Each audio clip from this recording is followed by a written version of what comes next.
నువ్వు కన్న కలలే నిజమవుతాయి చూడు, అందుకే ఉన్నాడు ఈ నాన్నే తోడు.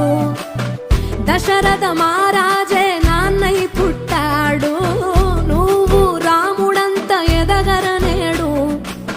చరితలు ఎన్నడు చూడని మమతల గూడే వీధిరో, సంపద అంటే ఏదో కాదురో, ఇంతకు మించి అది